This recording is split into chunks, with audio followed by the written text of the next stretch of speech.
already. Look at us. Look at us go. Okay, so Ryan Holiday, number 3. See, you guys thought I was late. You guys thought I wasn't gonna do it. Reading number 3, November 2nd. Binding our wishes to what will be. And always the first kind of quotes are confusing to me, but then his write-up and explanation kind of make more sense for it. And then I like to give an example that's in my life to dumb it down even a step further, or make it more relatable.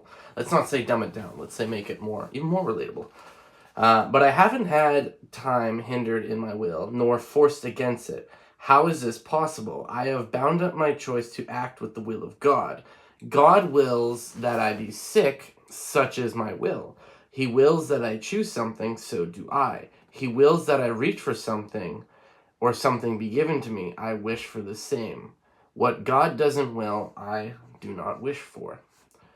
So when General Dwight D. Eisenhower wrote to his wife on the eve of the invasion of Normandy, he told her, "Everything we could have think of has been done. The troops are fit. Everyone is doing his best. The answer is in the lap of the gods." He'd done everything he could, and now what would happen would happen, and as everything that would happen, and he can't do anything. He's prepared for it as much as he could. Epictetus might say he was ready to bear whatever it was. In fact, Eisenhower had written another letter that night and prepared it for release in case the invasion failed. If failure was what God or fate or luck or whatever he wanted had it, he was ready. The wonderful lesson here, the man in charge of perhaps the most powerful army in the world ever assembled on the eve of the most expertly organized and planned invasion in the world that we'll hopefully ever know, was humble enough to know that the outcome ultimately might belong to someone else. And so it goes with all adventures. No matter how much our preparation, no matter how much skilled or thought we are, the ultimate outcome is in the lap of the gods. The sooner we know it, the better it'll be. Now, I like all this, but I also find it dangerous because me personally, I think if it's meant to be, it's meant for me.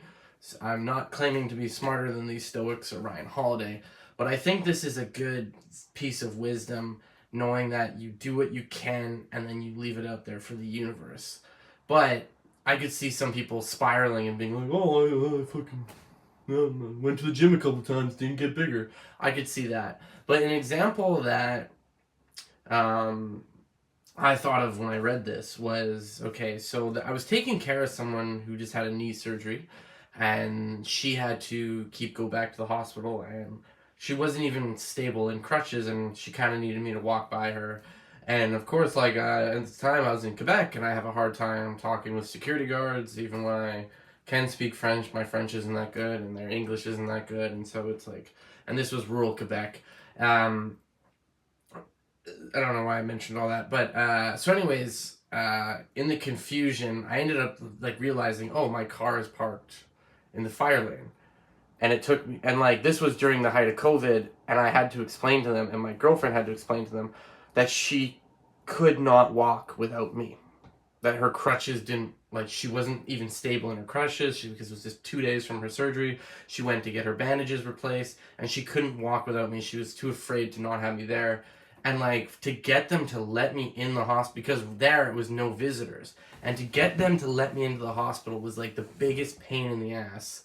And I had to like verbally go back and forth for like 5 minutes, and it wasted a lot of time. And I realized that if I go back and move my car, I'm gonna have to do that all over again, and I have no proof, and this time I don't have her to translate. So I realized, I was like, I might get a $300 ticket because I'm kind of parked in the fire lane. And I told her, I said, okay, so my car's there.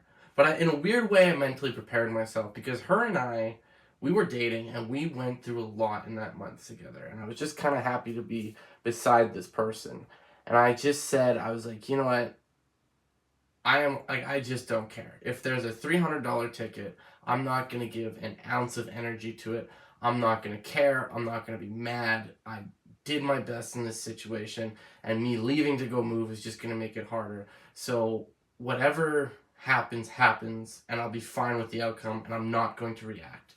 So lo and behold, I do go see the car after her bandages and the instructions from the doctor, and after the long walk back, and she had some sort of like, not X-rays, but some, I don't know all the medical terms, but had a lot of things done with her knees, a lot of inspections, and then when we went, it was like I was just so expecting to have a ticket that when it actually happened, I was like, oh, that when I got there and there wasn't a ticket, it was like it's almost like I made $300. Like that's how it felt. I was like, oh, well, I feel like I won a little bit because I was just so mentally prepared that I had a ticket. So like, I guess it got rid of all the dread in the moment. And if I did have a ticket, it wouldn't have bothered me. It would have sucked. Like it would have hit my bank. It would have been had $300 less than I had.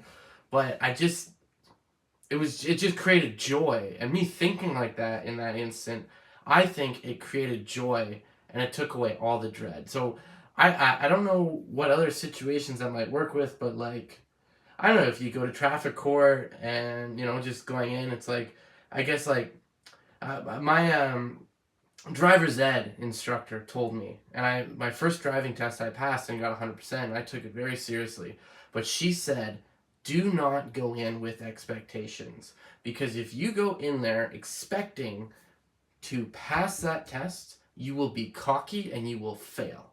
And she said, if you go in expecting to fail, well, of course you're going to fail. Just have no expectations and do the very best you can. And I got 100% on my first driving test. So yeah, I'm going to end here with that. Thanks. And yeah, I will keep this up. I'm on 3 of 363.